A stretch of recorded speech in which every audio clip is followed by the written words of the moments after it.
This is Daniel Callis, and you're watching NorCal Tonight.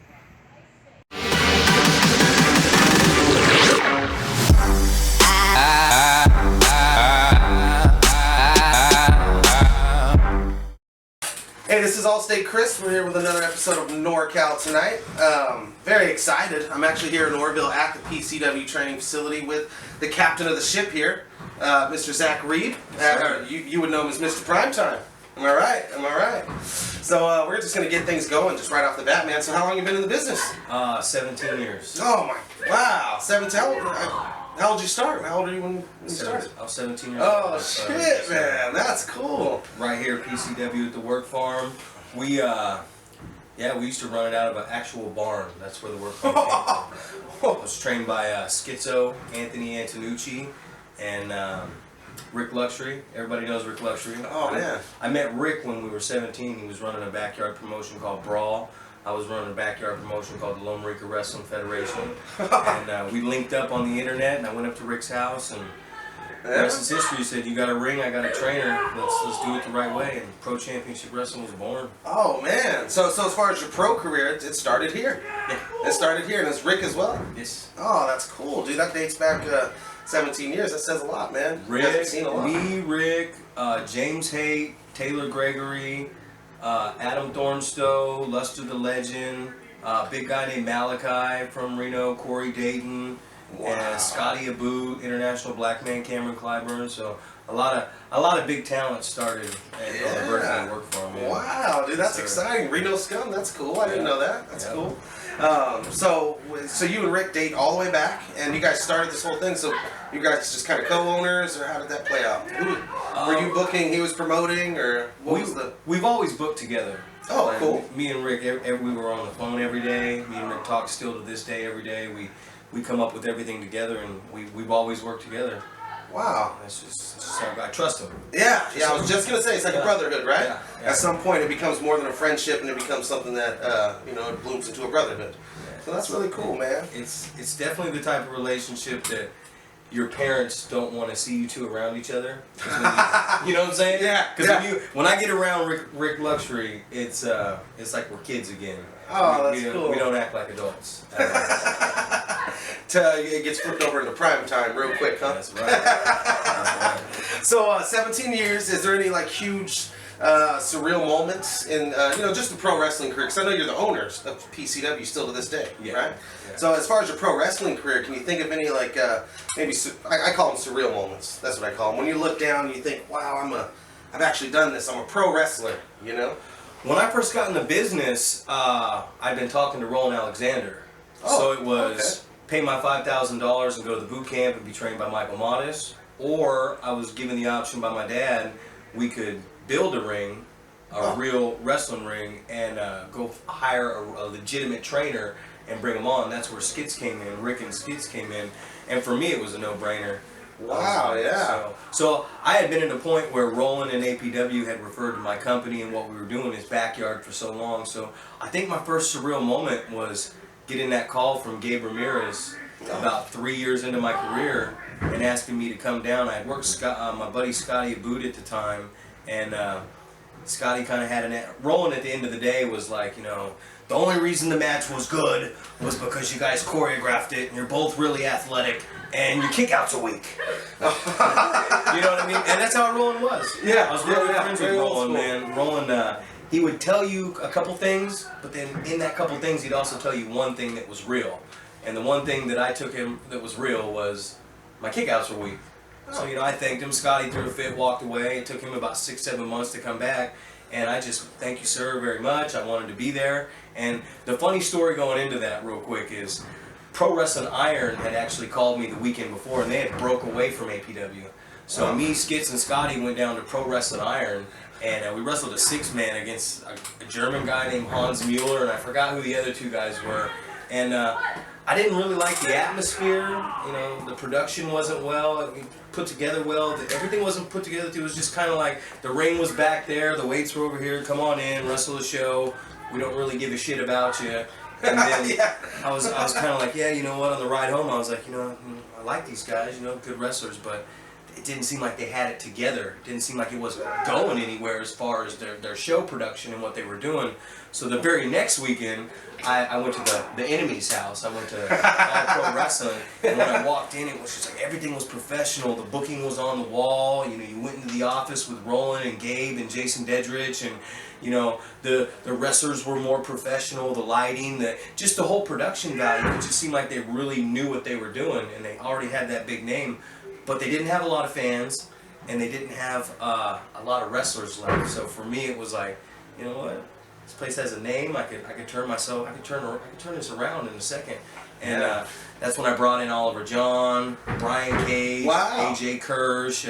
We had a team called the California Wrecking Crew at the time that I had trained, and Scotty came down, and we just all went down there and added our old school European style wrestling to the table, and it was that was my surreal moment, because I'd watched Beyond the Mat and I'd followed APW through my career, and being called a backyarder by Roland and everybody to come in and actually be put in there with JJ Perez and push as an outside indie guy, which they weren't using outside indie guys at the time. They're using AJ Styles and big name indie guys, but they weren't using local outside indie guys. So to be put in a big program with their main guy and pushed to that belt, and eventually made the head trainer and doing you know, the pro camp and stuff. Me and Roland came up with the pro camp idea, and it was just like, when I look back, wow, that's awesome. I like that. That was my surreal moment. Yeah, it was like, you know what, man, this is kind of that. Saying, hey man, you are a pro wrestler, because the best professional wrestling company is looking your way. Is looking your way. They're giving you the nod. Roland actually, you know, said PCW Work Farm. He backed it. You know what I mean? He said to people that called down here, he said, hey, if you can't make it down to APW, go to Zack, give your money to Zack. Wow. Yeah, he endorsed the Work Farm, and he never endorsed anything else. That's huge. The training was his business, the training and the gym wars. And that's what Work Farm Wars is. A lot of people don't know, but our very first ever Work Farm Wars was on the 1-year anniversary of Roland Alexander's death. Oh. And if you notice, Work Farm Wars, and I didn't ask anybody to do that either, I just knew that Roland would not care. Yeah. One company was going to take over the gym wars and call it something else and give a tribute to him. That was just my way of saying thank you, Roland Alexander. And you know what, you guys have the same kind of feel here too, right? It's in the garage. It's this is awesome. It's very what's the word we use? It's like not private, but intimate. It's like an intimate setting. And that wrestling's for you, you know, and that's exciting. I like that stuff. That's cool, man. So yeah, it must feel good. Roland Alexander gave you the stamp of approval. Yep. Did you see like an increase in students when that happened? Did more people start to show up and take you a little more seriously at that point? We got students, but I think about that time, I was traveling around, and I was. You had a wrestling career. Yeah. I was traveling around everywhere, and I was wrestling everyone. I was wrestling, you know, Fergal DeVitt, who's Finn Balor now. I was wrestling Antonio Cesaro when he was Claudio, P.D. Williams, Carl the Machine Gun Anderson. He's on there right now. I was pretty much wrestling all the guys in that internet title run that are in NXT or have just got called up to WWE. Yeah, wow. And back then it was like 25, 30-minute matches just going all out. Going at it. Oh, yeah, man. We went telling stories is what was going on, right? I've always been real big on telling stories. That's why I stepped away from, you know, the whole independent scene in California for a while, because there just came a point where a lot of people train to be a wrestler, and once they become a wrestler, the training becomes secondary. They don't train anymore. They're just, I'm a wrestler, I'm going to go wrestle. And I've always been the guy that 3 days a week, just like today, I'm in here and I got the young guys and I'm working on my fundamentals. Yeah. I mean, the first thing you do in wrestling is waltz around and tie up. So it's like, I've been practicing that for 17 years. Oh, man. I feel like you can't get it better. Man, that's exciting. That's good stuff. Yeah, the fact that you're here right now proves it, right? I showed up here tonight to shoot some stuff with you, and you were in the ring. Told me to go ahead, set up. I'm gonna do my thing, and I can see how, you know, teachers, they tell you learn more almost by teaching somebody else. You know, because you see their mistakes, and then you can think to yourself like, oh, I remember making that mistake, and you work on it yourself. You know. Yep. So I can completely understand that. How long have you been head trainer? Have you just been training since 17 years, day one? I trained under Skitz for 5 years. I was pro wrestling at the time, but I kept training under him. When he was gone, when he went to prison, I trained under Oliver John for a year straight, 3 days a week, Monday, Wednesday, and Saturday. And then when I went to APW, I spent all my time with training under rolling out. For 3 years I trained under Roland, Gabe, JJ Perez, and Robert Thompson. Wow. So it was 8 years of training as an apprentice underneath these guys before I finally said, you know what, now you're ready to be the head trainer of your own company. Yeah, yeah, that's cool. So in those 8 years, as far as wrestling, your wrestling career was obviously taken off during that time, or were you just focused on training and taking local bookings? It took off about 4 or 5 years in, and it actually took off once I got to APW. Yeah. Because Gabe brought in the right talent for me to work, Mm-hmm. and people started seeing who I was, and then that's when I got the call, and he said, "Hey, you want to go to Japan?" Woo! Yeah, sure, I'll go to Japan, and it was for Dragon Gate Pro Wrestling. Oh man, that's exciting. That must have been an exciting phone call, huh? Yeah. Well, at the time, Ultimo Dragon had just had a big falling out, so it was actually called Torimon, and then it fell out, and then SEMA and his guys took over, so it became Dragon Gate Pro Wrestling. And when I went down there and I got on that plane, we dropped down at the Narita Airport in Tokyo, and it was just like, whew, you're off. You're on this big tour bus. 19 shows. There was a point where we wrestled 10 shows in a row. I was there for 6 weeks. Television, pay-per-view. Wow. I wrestled at Cork and Hall twice. And the cool part about being at Cork and Hall was you got to sign the wall. That's like a tradition. You sign the wall in the locker room on the stairs. And when I went in there was old school Oliver John's name on the wall. So I just walked out. Right MPT on the wall. Yeah, just solidified. That's what they say. A lot of people say you haven't made it in indie wrestling or as a pro wrestler until you've wrestled at Cork and Hall and signed that wall. And I've wrestled there twice and signed the wall twice. So that was kind of that was another surreal moment for me, was going to Japan. And any other out of the country stuff? I went to Portugal. Oh, Portugal. Portugal for a week and a half. Yeah, that was a cool tour. That was actually my highest paying tour. So I made more money in a week and a half than I did in 6 weeks in Japan. Oh man. How was the crowds? How was Japan? I guess we should start there. How was the crowds there? I heard it's a little different. They're a little calmer. Yeah, they are calmer. The crowds were different because the shows that were building up, the whole time we're building up to the Otaku in Tokyo for about 10,000 on pay-per-view. Woo! So the TV tapings that we went to were pretty big, like 2,000 fans, a couple times, and some of the shows hit 700-800. But a lot of the times you were hitting little house shows in little podunk towns in Japan at 250, 300. So it was just like indie wrestling. Yeah. But everything was a big promotion to build up to. You wanted to get those 250, these 2,000, all to find their way over there. Yeah. So yeah, and that's what it was. I mean, that was. You talked about surreal. That was surreal walking in there that day, because it's like. It almost looked like they were setting up for WrestleMania. They put the big screen up, all the lights, everything came in, the TV. I mean, they were just, and I'm just sitting back in an empty building. How old were you at this time? Oh God, 24. Ooh, 24 years old. 24 Chasing a dream. That's awesome. So you're sitting back in this building, and what were you thinking, man? I was just thinking, this is surreal. This is unreal. Yeah. We're literally going from this huge, massive building that was empty. And then by the time the thing's over, they brought in the stage. It's like 7-8 feet tall, and they've connected the stage with the carpet, walked the ramp all the way down to the ring, put the lighting up, put the big Titantron up. They put the lighting around everywhere.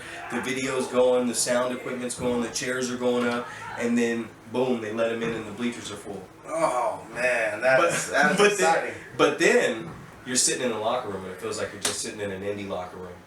So you look through the curtain, you know what I mean? Everyone's just back there doing whatever doing whatever you're doing with your bags scattered out, just dicking off, and then you walk up to the curtain because you're like, hey, and you peek through the curtain, and you're like, oh my God, 10,000 people, cameras, pay-per-view. So once you peek through the curtain, it was that moment. The reality of the situation. Yeah. Oh man, that's exciting stuff. Portugal, how was the crowd there? Was it? I've heard stories. Portugal, Puerto Rico, places like that. The crowd can get a little hostile. God, it was in nightclubs. Oh. The first 3 were in nightclubs, and the last one was in a huge soccer arena. So the last one was kind of cool. It was like a little over 1,000. But every night you're wrestling in front of 200-300 people piled around the ring in a nightclub. Yeah. And when the show's over, it's cool because you're already You're already where you need to be. Yeah, you're already The party doesn't stop because you just step out of the locker room, right? Yeah, that's cool. That's cool. So you said, did you say Puerto Rico too, or was it just Portugal? No, just Portugal. Just Portugal. That's cool, man. So what we're gonna do is just take a quick second. We're gonna throw up some flyers. We're gonna put over PCW. We'll have some flyers to show, and then we'll be right back with Mr. Primetime. Have you ever dreamed of becoming a professional wrestler? Then what are you waiting for? Join the PCW Work Farm now! Quality instructors, live monthly shows, classes every Wednesdays and Sundays, and with the most affordable rates in the United States, PCW has been Northern California's #1 force in sports entertainment for the last 17 years. Pro Championship Wrestling, because it's time. All right, we are back in Mr. Primetime. So being the owner of this company, I mean, you guys are drawing crowds. I've been to a show or two and definitely had a lot of people there.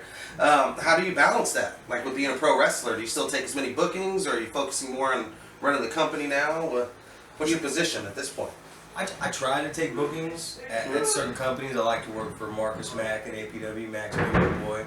Actually, Mack was a fan at APW, and he just started doing interviews. And I've been working with Dom in Fog City, and once we started there, Dom had me doing singles. And I didn't really feel like I was going anywhere singles, so I said, hey man, what about a tag team? And he's like, oh yeah, well, who's gonna be your partner? And of course, I'm gonna pick Rick Luxury. Oh, okay, So okay. we picked Rick, and he said, what about a manager? And I said, well, I got the perfect manager. Because I've always been chopping it up, and Mac's my boy, and I've been hanging out with Mac for a few years up to that point. So I said, well, I got this guy, and he's got a mink coat. And I said, I think he'd be really good at my manager. He's doing the interview. And I told him, I said, we need one more element to this heel group called Late Night Primetime. I said, we need a girl. Oh, I said, okay. I want a girl that's athletic, that we can also train and teach the business to and turn into a wrestler. So that's where I came in. And that's what I've always done. I go on the internet, and I find backyard wrestling companies, and I look around. I'm looking at all these companies and trying to find this girl. And one girl caught my eye in particular. I think it was Tracy Wrestling Federation.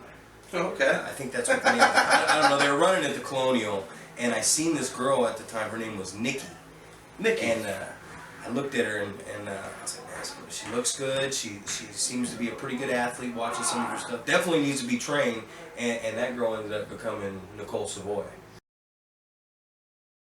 Oh, So, wow. yeah, Oh, okay. So the faction, the original Pink Mink Inc. that we put together was like, I brought Rick in, we brought Mac in, who now is running the hottest shows for all pro wrestling, as he's taken over the ownership since Roland passed away, and then brought in Nicole Savoy. So wow. It's just like you look back at that one group. Yeah, that's an we elite started. team. Yeah, a very elite team. Now she's gone on to become the Shimmer champion, and doing big things in women's wrestling. She was also trained by Oliver John, by the way, which it's that style of training. That's not to jump anywhere, but our training goes all the way back. Luthez was the original, and he trained a legendary heel in California named Paul DeMarco. Paul DeMarco trained old school Oliver John, Ollie Steinwant, which they started a Pro-Am wrestling school. Oliver John, and with DeMarco on the outside in downtown Sac, trained Schizo Anthony Antonucci and Carl the Smasher Weber, and then Schizo came here and trained me. Oh, Rick wow. Luxury. Yeah, So this dates back. Yeah, That's exciting. It's a training that, and a lot of people don't know about the work farm. It's like a lot of people, the training here is completely different than any training you'll get anywhere else. Everyone else has this formula, and they're running a school, and they're going up to code. Here we are teaching people to make the business legit again.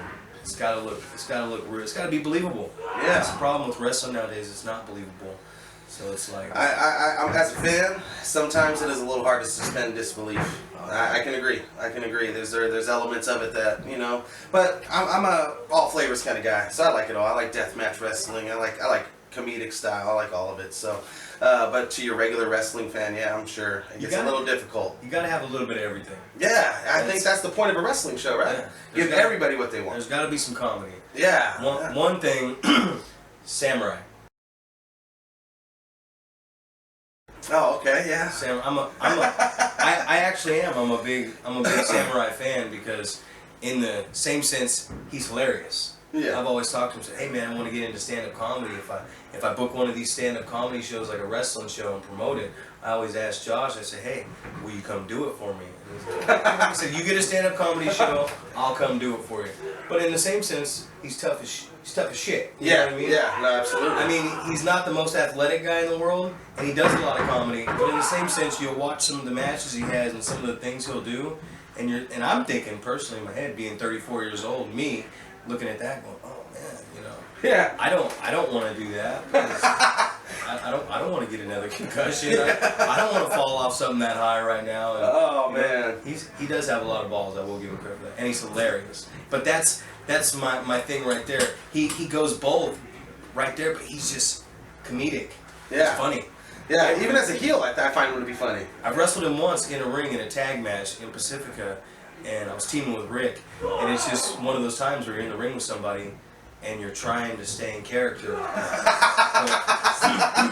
know what I mean? You're fucking trying to stay in character, and you look across the fucking ring, and this guy, and I don't mean it in a bad way, but this fucking idiot across the ring is doing something so stupid that you're looking at him like you're ready to tie up, and he just stops and says something, and you're just like, you gotta close your eyes on the laugh because you know you've just broken character. You're like, you son of a bitch, you got me. Yeah. And I like that. I like that comedy. I think you gotta have small guys on the show. You know, your cruisers, your lighter guys. Yeah. And that's a big thing. Not saying that a lighter guy can't be the champion. Yeah. Because Will Roberts is the champion of PCW right now, and Will Roberts is believable. Man, absolutely. Very believable. Absolutely. His size. I don't notice his size. Yeah. Everyone says, oh, he's so small. But ever since PCW, he's won the PCW championship, I've never heard the fans or anyone go, hey, why is such a small guy the champion? Yeah, I haven't heard much of that either. That was an issue with the booking, too. We were trying to book something, and we were trying to start up a Golden State junior, like a junior heavyweight division, and it became an issue amongst the booking. Not me, but it was an issue in the booking where they were like, you know, he's a junior heavyweight. We can't start a division if we have a junior heavyweight as our champion. And I said, yes, you can, because he's believable. Yeah. I believe every hit he does, and I've taken every hit that he does, and it feels real. Yeah. You know what I mean? Like, yeah. I believe me and Roberts, the first time we wrestled one-on-one was at the Hall of Fame at the Fat Cat. Oh, okay. Cool. And I mean, we were just hitting each other so hard. It was so hot in the room, and it was dim lights with these hot lights on above you. So I remember after the match, we were both standing up in the locker room, and we both looked like we were like gonna kiss each other or something. We were like wobbling like this, and we like reached out and we held each other up. And I looked at him and I said, dude, do you feel like you're about to just black out? And he goes, yeah, I do, brother. And I kind of put my hands on his shoulders, and we kind of took the back track behind everybody. And everyone was like, hey, great match. And those kind of shows are tough because you're not wrestling for fans. Yeah, you're the workers, right? The workers and the promoters. Yeah. You know, Oliver John, Gabe Ramirez, Robert Thompson, they're all there. You know, Big Ugly from SPW. You're wrestling in front of all these workers. So if you can go out in front of 150 workers that are really critiquing you, and you can get the reaction you're looking for out of them, just like you could the audience, you know you did something that night. Yeah, absolutely. That's like having a motivational speaker speak to 150 motivational speakers, and having, you know, praise from that, and that's awesome, man. I've been a brother of Rick Luxury for 17 years. Is he still affiliated with the company in some way? Very high. Oh, really? Yeah, very high. Okay.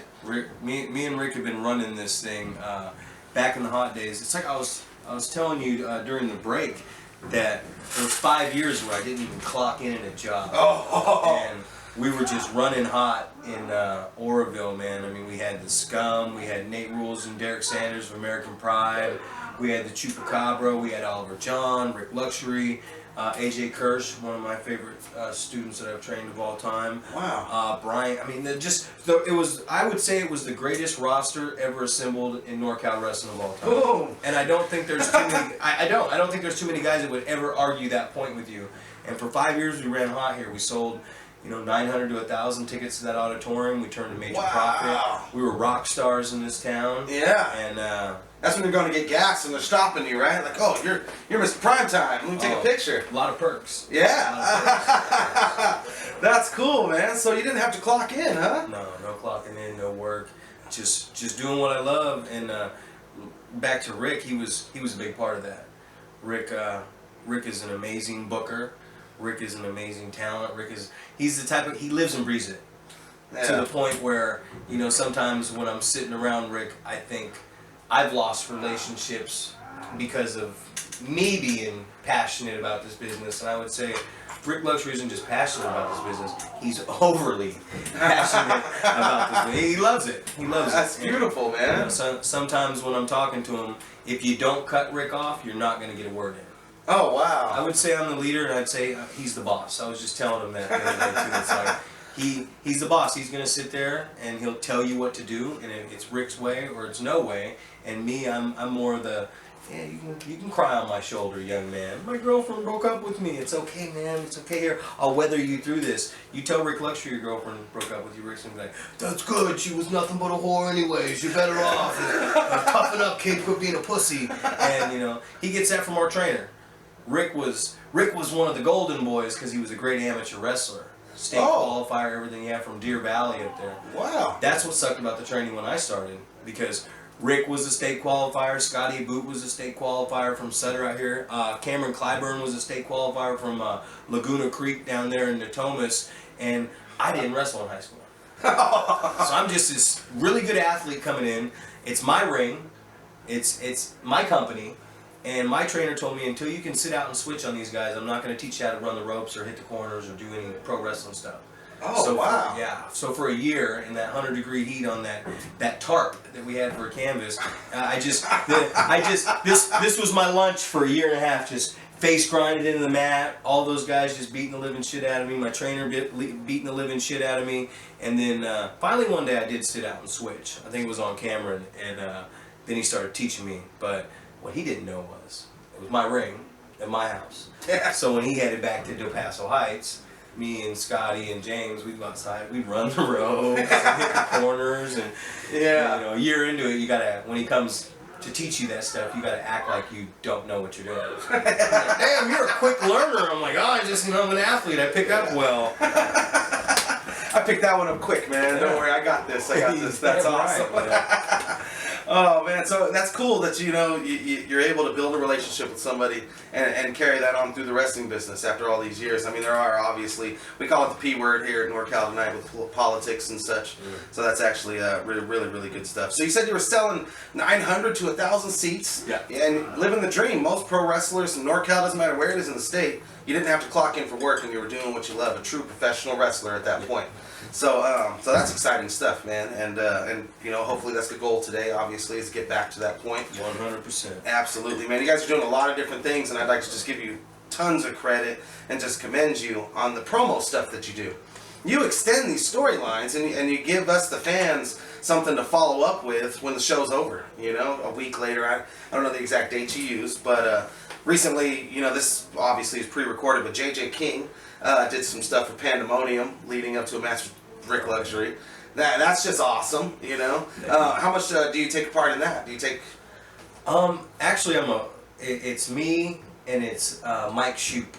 Oh, so Mike, Mr. Shellhammer, as some would call. Mr. Shellhammer, some would call. Shoop is an amazing editor. So anybody out there, if you're looking for the best editing, when Mike Shoop breaks that laptop out with the effects and the graphics and everything he has, Shoop's a very good editor, and Shoop's seen a lot of what I see now. But I'm the director. I know what I want to see. I know what I want filmed. I know what I want put together. I know when I want it stopped and sped up, and when I want a transition thrown in.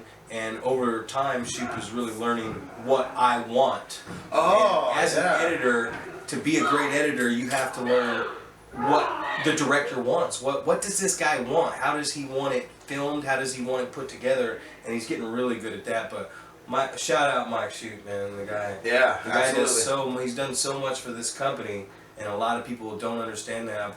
I fight for him all the time, because when Taylor first came in, he wasn't all about Shoot. Like that was a shoot. He wasn't about Shoop one bit. And me, I'm gonna fight for Shoop every day because he does so much. He does so much with the video content. He does so much for a while with the website. He's done so much with the flyers and the graphics and stuff like that. It's like all that we wouldn't have got to that point in what we were doing if Shoop wouldn't have been so handy with the cam, you know. Yeah, and you can find Shoop on Facebook. It's just Mike. Is it Michael Shoop? Mike Shoop. Mike Shoop. He does Superstar Productions. Superstar Productions. I like that a lot. That's cool. So, and he also had in-ring action, right? Oh yeah. He wrestled for a while. Does he still wrestle to this day? Or? He still wrestles to this day, and I just actually brought him back to the company. Oh, okay. He's with me and Kimberly right now. Oh yeah, I did see that as well. Yeah. It's kind of an interesting scenario for me because in 2010, when we started the work farm back up, there was Mike Shoop, Kimmy Butler, and Mitch Valentine. Really? Mitch Valentine? Yeah. He's played a big role in this. I've seen a lot of footage, you know, him working PCW. I think he worked exclusively for a while, PCW, right? He actually, when I was real deep into work and real deep into, you know, marriage and my kid and everything else, and I didn't have enough time to devote all my time to my company, so Mitch actually had taken the reins over the company. Whoa! Yeah, and all the advertising that we did on TV for the work farm, he was handling the Living the Dream contest, he was handling the promotion going out, the ticket sales, the sponsor, the ticket outlets, he was handling the training, he did everything. He was in charge for about a good 3 years, and he was good at it. But I always like to say that some people are young and let things go to their head. Love Mitch, love Jesse Mitchell to death. I love you, Mitch. You're a great kid, but the problem with some people is they let things go to their head and they can't separate Mitch Valentine from Jesse Mitchell. I don't think Jesse Mitchell exists because I think Mitch Valentine is. I don't think he liked his life as Jesse Mitchell. So I think once things really started happening and he started getting control and started to be a big part of this company, and I think guys like that get to a point where, and it wasn't he was doing a bad job. Yeah. It's just there's me, and I've been doing it for 17 years at a high level, and everybody respects me and respects what I've done and the contacts that I've created and every opportunities that I've opened up for everybody. And he hadn't done none of that, but he wants the same respect from these people, even though he's doing the work. Yeah, it's like I can understand. Respect is earned. You know what I mean? You got to go out and you got to earn people's respect. You can't just be like, "Hey, respect me." Yeah. Because then people ain't gonna respect you. I'm filling in your role, so I want the same level of respect. That doesn't always work that way. Haven't been where I've been, done what I've done, Yeah. but want the same level of respect. I think that's where he shot himself in the foot. I can relate to what you said. My boss always tells me I work for Allstate Insurance. He goes, one thing you never want to do is forget where you came from and forget who you are. You know, and with wrestling, you become an extension of oneself. Isn't that what they ask of you? Is be yourself times 1,000. You know? Yeah, and I can relate to what you're saying. Yeah. We just needed to turn the volume back down at a certain point and didn't do that. So he's the type of guy, man. You give him opportunity after opportunity, and he just fucks up. Oh, he said that. No, I'm just kidding. Yeah. Well, I'm serious. Like he's amazing. Yeah. And he could be great. And the type of heat that he gets. But my thing is, you want that heat from the fans. Yeah. You want to work the fans to the point you get that heat. You don't want that heat in the locker room with the boys. And he would carry that heat over to the locker room to the point where nobody wanted to work for the company. Oh man. You contact Adam Thornstowe, Chupacabra, countless other people, and say, "Hey man, I want to get you back down here in PCW, man. Let's get you back where you started, where you came from, where you helped out, where you've had some great matches and helped this company really boost itself to where it was at a good level." And they say, specifically these guys tell me, "Well, I don't want nothing to do with this company if Mitch Valentine is working for it." Oh, so you get to this point, you're at a point where you can't bring in guys that you respect and love because they don't want to work for this company. I had a point where my entire school, I had like 20 students at this one point, and they all had said, we're all going to leave if this guy's here. And I was at a point in business where, and I don't hold nothing back. I'm going to say this, like I said, I'll say it one more time, I love the kid to death, but I'm at a point where I got to tell all 20 of these students, if all 20 of you can come together and do what this one guy does, I'll get rid of him. Yeah. And, oh yeah, we can do that. They couldn't. And that's what it comes down to at the end of the day. And this is no diss on anybody, but one guy with all that passion and all that drive went out there and did what I did for all these years and was able to successfully run a wrestling company at a young age. And 20 students, which I'm not going to mention any of their names, 20 guys who wanted him gone couldn't come together and find the time to do what one man did. Yeah. And that's what this business comes down to. It's always one man. Gold Rush. It's Sparky. He gets help, but it's Sparky. Sparky's wife helps, but it's Sparky. Yeah. Sparky does it. Sparky spends all that money on that elaborate production and everything he does. And he has help. Yeah. Paul Adams helps him out with the production, but it's Sparky, you know what I mean? Yeah. At APW, Matt gets help from his wife. You know, guys post stuff and share and everything else, but it's Mac. It's Mac doing the hustling. It's Mac's vision. Yep. It's what Mac is the man. In PCW, there's me, and there's now my business partner, Taylor Gregory. Okay. And on the side, we also have James Haight and Rick that are there. So you have these 4 great people. Yeah. Nothing slips through the cracks here anymore because you have these 4 great people. There's sometimes where I will walk down to the store and grab a water or some food from the Chinese place, and I'll let Rick, Taylor, and James sit in the room and do the booking, just because I know that if I sit in that room, I'm not going to get a word in. So it's like, I trust what they're going to do. I believe in all 3 of those guys. Taylor is one of the best businessmen I've ever seen in my life. Oh, cool. Taylor wow. is... That's a shout out right there. And that's something that I had to learn. Because I'm good at making business and making money out of nothing. And that's what I'm good at. I'm not the best businessman of all time. I don't make the best business decisions. And Taylor is just like, you know, we need bigger bodies. We need guys that look like wrestlers. This guy's great. We got to push him. I see more happening for this company with using this person and that person. We don't need to use that person. We don't need this. I don't want that guy here. I want this. Let's put the money towards here. And it's just like you start listening to him and you're like, oh yeah. Oh. And since he's come aboard, it's like there was a point here 5 months ago where we didn't have a lot of students, and we were coming out of pocket to pay the rent and the PG&E. Oh man, yeah. And the shows were kind of doing all right. And then ever since Taylor's come aboard, the work farm is the rent's paid, the PG&E's paid off of the students. We're making a profit off of that. We have so much business investment coming in, and the shows are growing and getting better. And it's like that's a testament to what he does. That's a testament to what Rick does. That's a testament to what James Haight does, and that's a testament to me for not being a cocksucker and going, well, I run the show, so I'm not listening to anybody. I listen to everybody. Yeah. And I take everybody's advice and opinions and what they think, and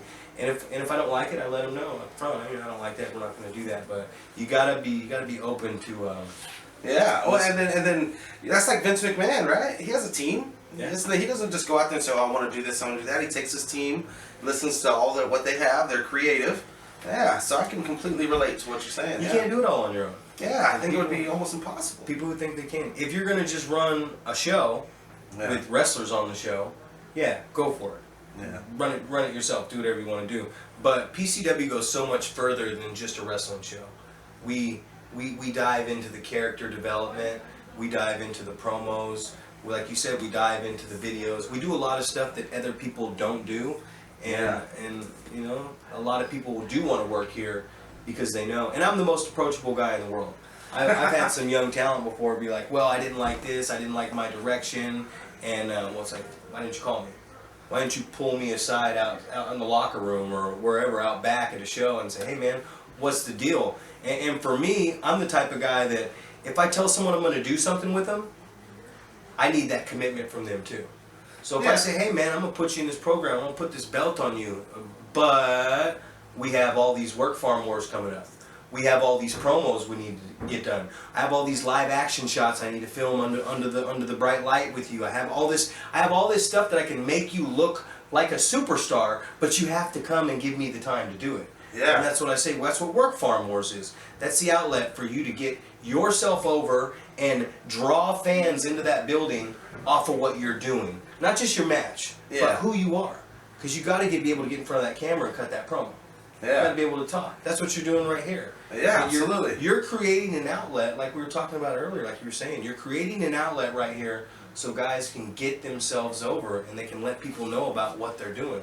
That cool advertisement online, which I hope this blows up for you. Oh, that's cool, man. I wouldn't Thank see you. why it wouldn't, you know what I mean? I appreciate that. My goal, you know, if it blows up, that's awesome, but if the NorCal community gets to see this, and your fans and the fans of others get to see it, and they get to see a different light, like, I did an interview with Amish Johnson, and he mentioned in the interview how he was about 380, 390 pounds, and then I got a comment from a fan saying, wow, you were 380, 390, and it made me think, like, well, look at that, you know, that fan who was already a fan of his didn't know that about him, and now he does, and again, it's an outlet. Love that guy.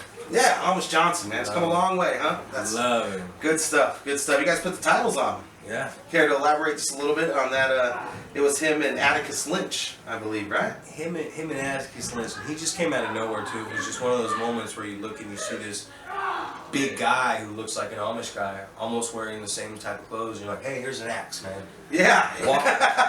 Walk on out there. He's what I like about him is he's one of those first guys that if you're there watching his match, he comes right up to you and says, what can I work on?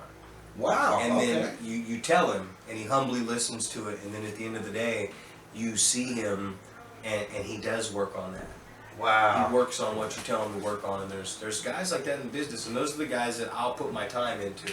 I will invest my time. Even if someone says this person's not the most talented guy in the world, I don't care if it's. I always think that a guy who works the hardest is better to have on your team than the guy who is actually a better athlete. Okay. You know what I mean? It's like you get a guy who's already got a great body in your school or on the show. You know, he's already looking in the mirror and looking at himself like, man, I'm a god. I'm look better than everybody. He's already got that confidence and he's cocky and the arrogance about him. You get a big guy like we were talking about earlier, J.J. King, who started out 300 pounds. You get a guy like him who doesn't look like a wrestler at 6'4", and over time he loses the weight and turns into looking like a wrestler. He's more humble. Because he's out of shape at first. He doesn't have that confidence and everything else. And then over time he gets in shape and he starts to build that confidence. But he's already humbled. You've already humbled him. So he's not cocky and arrogant. He's just a wrestler that's just like, hey man, I understand this business and I want to help other people out. So I'm real big on, I like when people come into the school and they're not in any shape at all. Because you can whip them into shape and you can create something out of nothing. Yeah. That's what we've always been about here. We always get, I like to call it the island of misfit toys. Nice. And when you see me and you see how I dress and the way I act and stuff, you wouldn't think that if it wasn't for pro wrestling, you would think I wouldn't hang out with any of these guys at all. But these are actually, that's who I would hang out with. I've always hung out with the guys that played the video games and played Magic and did all that stuff. I didn't play all that stuff. I sat there and made fun of them while they played it, but they were my friends. You know what I mean? Oh, that's good stuff, man. So how does it feel being a part of training like that? Have you had any students? You don't have to name drop anybody because I wouldn't want anyone else to feel left out. But how does it feel to see your students succeed and make it? And you know, have you trained? I'm sure you have trained students from the ground up, and now they're working pro and doing things like that. Pretty much until recently, every student I've trained has been from the ground up. Really? So oh, that's exciting. Patience. Patience. That's what they've always told me in every job I've ever had is that, you know, that's why we put you in charge of this crew. We didn't make you the boss, but we put you in charge of a crew because you're a good trainer and you have patience with people. Most people are just like, get it right or you're out of here. Me, I'll take my time with somebody. And like I was telling you earlier, every student's different. Yeah. Every person is different in life. Some people you can cuss and yell at and push around and beat up. Some people you can't. Some people are overly sensitive. Some people are mildly sensitive. Some people have learning disabilities. Some people stutter. Some people have a speech impediment. Some people can't do certain things because they just physically can't do it. Yeah. And I mean, you just got to learn each student you have, and you're working and training each student to their personality. And I don't think a lot of trainers get that nowadays. I think they're just like, you're either going to be tough enough to be a pro wrestler and the way we train, or you're out of here. And it's robotic, because that's what I've seen. I've seen I see guys that can move around the ring and that are safe, but very robotic.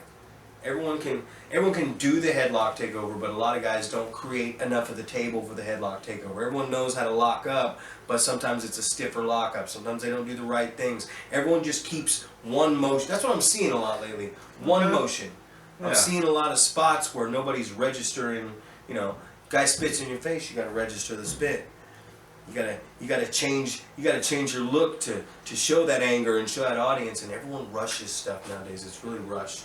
So when I see a good guy on the NorCal scene, it's because I see a guy like an Adam Thornstowe, I see a Luster the Legend, I see Rick Luxury, and you know, there's a few other guys. And the thing about them is it's they're polished. They've been doing it a while. You know what I mean? Yeah, absolutely.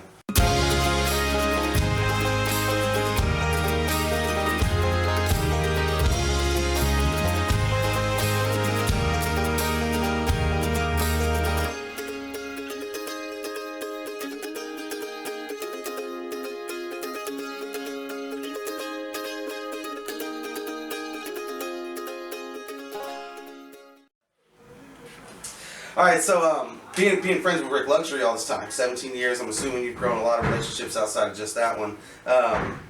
What comes along with that is a lot of road tripping, right? Yeah. Are you carpooling a lot? Yeah. Oh, yeah? So I like to always ask, because I find it funny, you know, or even scary. Are there any stories that stick out in your mind? Many. Oh, many? Many. A lot? A lot. One, when I had originally got the DUI, and they took my vehicle from me, I was unable to get down to the shows. Oh, so Jody Christopherson took it upon himself to drive all the way down from Hayward, pick me up, take me to every single one of my bookings, and then when the weekend was over, Friday, Saturday, Sunday night, he would drive me all the way back, and then drive back to Hayward. And wow. Sorry, Jody, but at the time, me and Jody were real big potheads. Oh, okay. And we were driving down the road, and Jody says, Yo, PT, get that bong out of the back and light it for me. Jody's going down I-80. He's driving. He's flying down I-80, and I get the bong out, and I light it for Jody, and Jody's like, pull the carb and everything. Jody takes a rip, he starts coughing, and the next thing you know, he goes, PT, take the wheel. I can't see. So he's got his foot mashed on the gas, doing like 85, 90, going down I-80 to the Bay Area, and I'm sitting here holding the wheel for him, looking at him like, holy shit, bro. And Jody, another one with Jody, he always had this problem where he'd be talking to you, and he would just fucking switch lanes. He would never look over his shoulder. Yeah, Jody would just, I'm gonna go over here, and I'd be like, Jody, watch! Oh my God! I'd be like, Jody, you gotta look. And Jody told me, and to this day, I still give him shit for it. He said, I'm just gonna leave it in God's hands. And a lot of my road trips are road trips that, you know, I was young. It's like alcohol and drug related, and it was like my boss at the time had said, you know, you want to know how to get away with drinking and driving, and I was like, yeah, how do I get away with it? And he's like, well, go get a 32-ounce fountain drink. Get your can, crack it open, put it in there, put the lid on with the straw, and people were, so I was like, I was thinking in my head, why don't I just pour the beer in the cup? But you know, it seemed like a good idea. So me and Drake, got an 18-pack of Budweiser, and we were heading down, and we were actually going to BTW.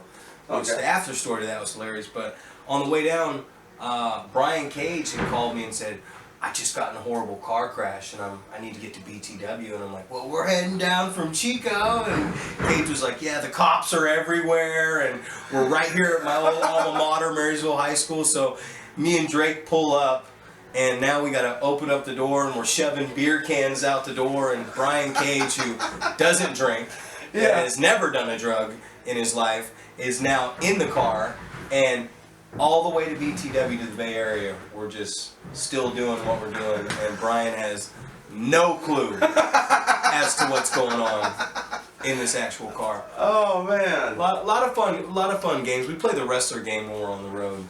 Oh, what's that? You start A to Z. So one wrestler will be like Ahmed Johnson, and then the next guy will go and he'll be like the Brooklyn Brawler, and then the next guy will come up and, you know, A to Z, and then you get to the point. Y's, Z's, X's, and I's, man. Sometimes you get past those once, but sometimes it's real difficult to get past it a second time. So Oh, that's cool. That sounds fun. I've pretty much figured out where you have to start in the game, so you never land on those circuits.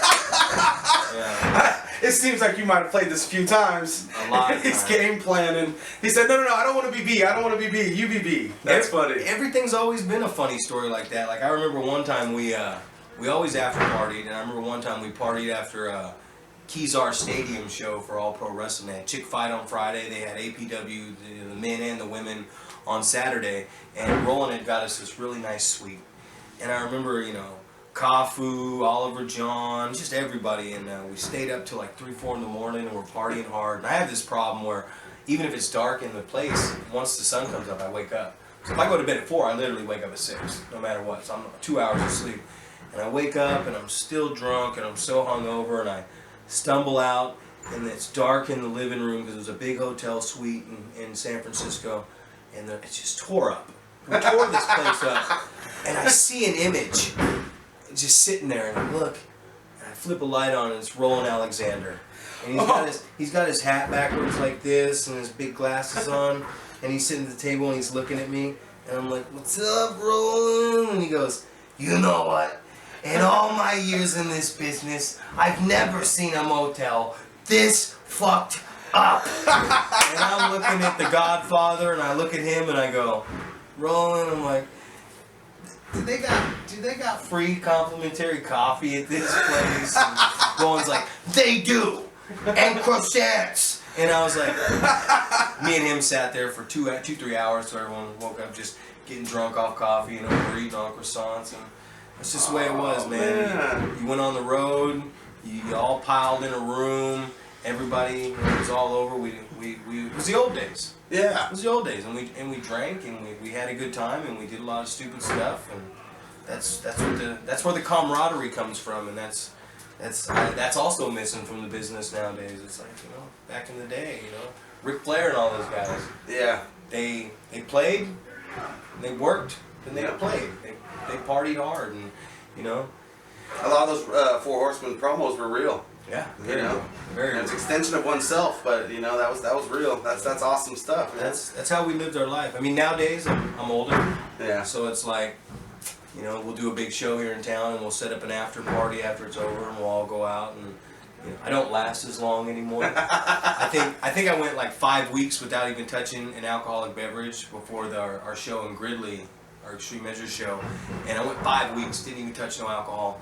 And we went to the after party, and I've always been a big Jaeger bomber, and it was just like, I remember I just started buying Jaeger bombs like I always do, and I just remember I lasted about 45 minutes. And what they did was, 45 minutes, I don't remember nothing. Oh, yeah. Usually I'd last all night, and they took me out to Taylor Gregory's car, and they put me in it and set the alarm off. I mean, they set the alarm, so when I came out of the car, the alarm would go off, and they'd know that I was out of the car. Yeah. They're smart. They're smart nowadays. Look at that. They've been doing that for a while. Huh? Look at that. Back in the day, they would have just let me roam free in the streets and do whatever I was doing. Now they're like, no, put him in the car, set the alarm so that when he gets out, it's a trap, and we know that he's up and moving around, so we can stop him from doing something stupid. Oh man, that's awesome. That's awesome. Switching gears just a little bit here. So I don't think I got a chance to ask you about injuries. 17 years. Have you had any serious injuries that maybe you fought through, or? God, I've probably had 7 to 8 concussions. Oh my goodness! Wow. Probably a lot that we don't know about too, because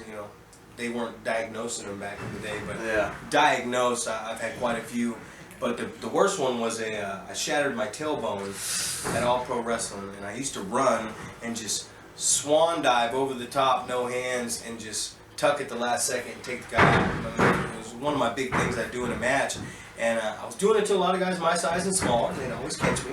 Yeah. And the biggest guy in the world I went to do it to 6'4", just jacked up Kafu from APW, and he kind of sidestepped me like this and held his arms out, and it was landed flat on my back on the ground and shattered my tailbone. I should have been out for 6 months, but I was only out for 3. I remember I came back to a show in Pleasanton it was a company called CCW, and I wrestled Chupacabra with a half-healed tailbone. And I mean, that was just one of those things. And I notice it a lot on the indie scene nowadays, like guys aren't catching guys. Oh yeah. On dive outs. Oh yeah. Like yeah, a that's lot the most important aspect of a dive out, right? Oh my God, there's so many errant dive outs. There's so many like shorted dive outs and unthought dive outs, and there's just, you know, I remember one time I was in Gym Wars and Teddy Hart was there, and he sprung up to the top rope and did a big lion salt, a big acai moonsault to the floor, and I'm out there with 8 other people, and none of them were paying attention, and I'm sitting here like, man, this guy is putting his life on the line for nothing at a Gym Wars show. Oh, man. So I stepped up and I caught him, and I remember him coming up to me in the locker room, and he told me, he said, hey man, you were big tonight. And I was like, yeah? He's like, yeah, you were big. You were the big player tonight. He's like, nobody was gonna catch me. That would have been the end of me, and you paid attention and stepped up and risked it all just to make sure I was safe. And when I grew up in the business, that's what I was told, you know. Yeah. Protect your opponent, most importantly protect yourself. If a guy's willing to dive out of that ring, fucking pay attention. No, pay yeah, attention absolutely. to them. Their life's on the line, and they're doing it for you, right? It's your match. They want to put your match over just as well as their own. And a lot of times we don't have medical insurance. Oh. So somebody getting injured, I mean, Yeah. you don't heal the way you're supposed to heal because you don't get the opportunity to heal the way you heal, or you got this huge bill that you have to pay. Yeah. And that's the problem. Is you see a guy driving a nice truck, you assume he's got a lot of money, and a lot of people look at me because I run a wrestling company. They assume that I just have a shitload of money and I can just throw it out anywhere I want to throw it out. And a lot of people don't realize it's Taylor just got done telling Mitch this. Mitch is no longer with the company, and Mitch was like, you know, Taylor's like, real talk, why do you want to be back? And Mitch was like, oh, you know, I want to help the company, and he threw up the dollar signs. And Taylor's like, well, I'm going to tell you something. He's like, PCW's in a position right now where we're not taking money that we make, we're reinvesting it back in the product. Absolutely. And I think that's where a lot of companies go bad. I know Mac reinvests his money into the product, and you can tell that Sparky reinvests his money in the product, and you know, there's just a lot of promotions you can just tell they don't invest their money in the product, or they're doing a fly-by-night thing to try to make some money, or and a lot of promoters, and I've never really gotten the rap for trying to put myself over as this guy who runs a company, who works for the company too, because I've always gone from the bottom and worked my way up to where people know that they respect me to be there. So that's something I pride myself on, is that I've earned all that good stuff. You know, you seem like an old school kind of guy, an old school way of thinking. So as far as your trainer goes, did he give you any advice that still sticks with you today? Yes, he did. He did? Is there anything that you pass on to your students, or something that you still personally...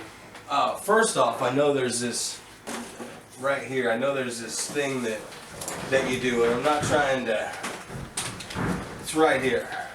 There's 2 pictures right here. I know this thing you do, because this. That's awesome. Look at that, MPT. He's a watcher, guys. Yeah, I watch this. He goes with the show. And one thing, he had so much heat with Supreme Pro Wrestling when he first started. I have no problem with him. I love Flacco. I love Big Ugly. I love all the guys there.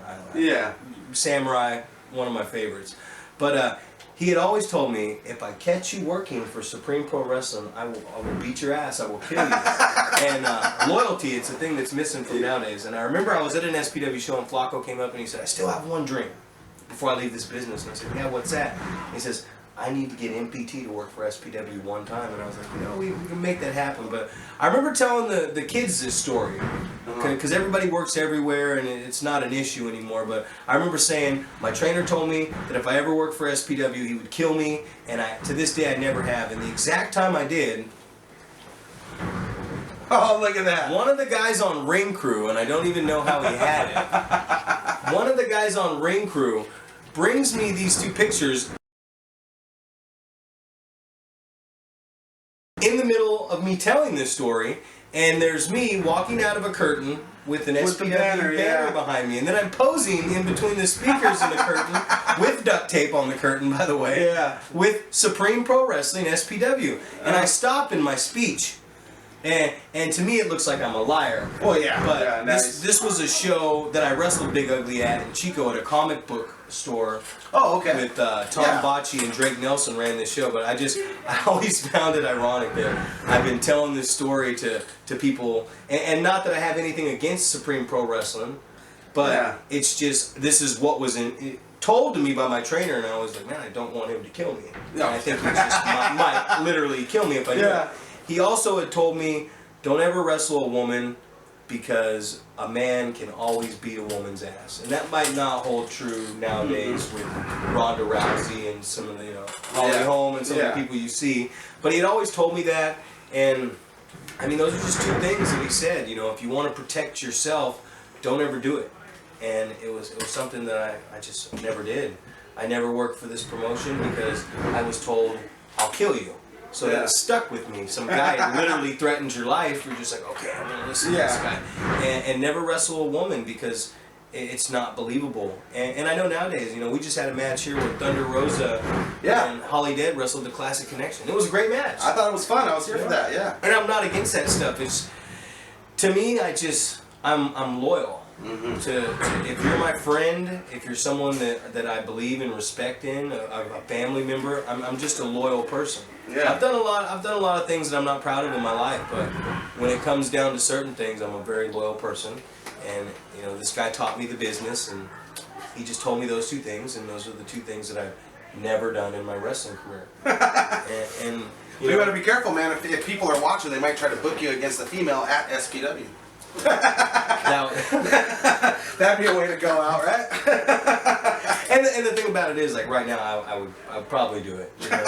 Like it wouldn't bother me as long as it made sense. It's like absolutely. I mean, as long as it made sense, where I'm wrestling a female and everyone's registering and selling everything right, the story makes sense. Winning and losing don't really matter to me. And I'm not against working for Supreme Pro Wrestling. I've gone there and watched a million shows there. The guys have come and worked for me. I know them very well. It's just I'm at a point in my career where it has to make sense. You're not just gonna catch Zack Reeb on a wrestling show just to wrestle somebody. I ran into that with I worked for Marcus Mack, and some type of injury happened with the kid during the match. But one of the shows at APW, when he started running, I worked a younger guy, and after the match, I just told him, man, I was just like, I'm like, I don't want to just come to a wrestling show just to wrestle somebody. I want to be here for a reason. And what I've always learned in the business is experience, exposure, and money. That's what makes a very good and a great booking. The experience. If you can get in there with somebody that's going to teach you something in the ring, take that booking. If you can get in there and exposure, whether it's TV, YouTube, social media of any sorts, or anything else, take that booking. Pay-per-view, take that booking. People are going to see you. Money. If someone says, hey, I'm going to pay you $300 to let this girl beat you up, you might want to take that into consideration. 5-10 minutes, you gotta take that. That's a quick $300. But if you can get all three, if you can get two of the three things, that's a very good booking. If you can get all three of the things, that's what we call in the business a great booking.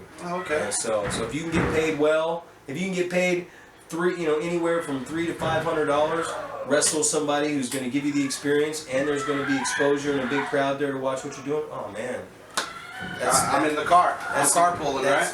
That's the type of bookings. That's the type of bookings you want to take, and that's, I see guys like, I hear Cobb's making a living doing this right now. Which is I think so. Contractor. I know. I talked to Brian the other day on the phone, and he just bought like a Stingray Corvette or something. Oh wow! Yeah, off his dream. Off the dream. I was telling him, it's like, bro, you came in the door, you were just green as grass, and I helped you.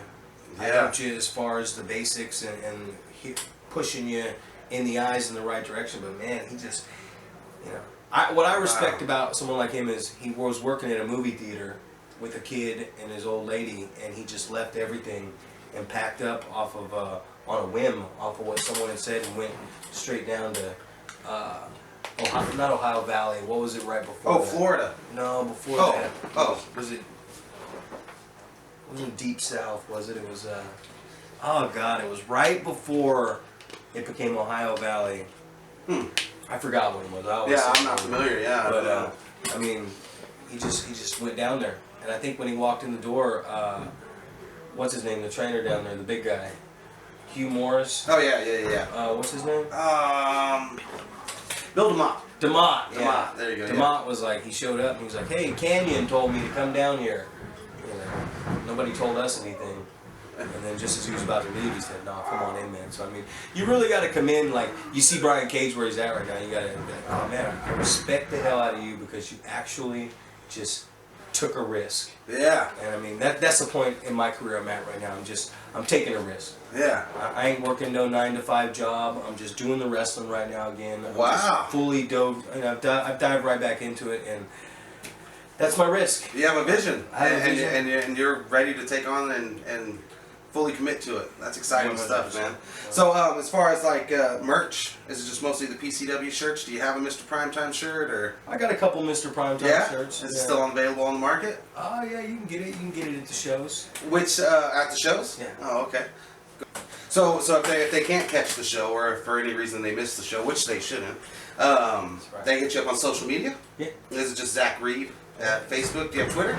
Zack Reeb, no Twitter. No Twitter? Does PCW, the company, have a Twitter? I believe so. Yeah. I believe you'd have to go to. You'd have to. You know what? email Yeah. They do. Taylor PCW bookings at yahoo.com. That's There how you you get a hold go. of Taylor Gregory. If you want to get booked in PCW, PCW bookings at yahoo.com, or get a hold of Taylor Gregory.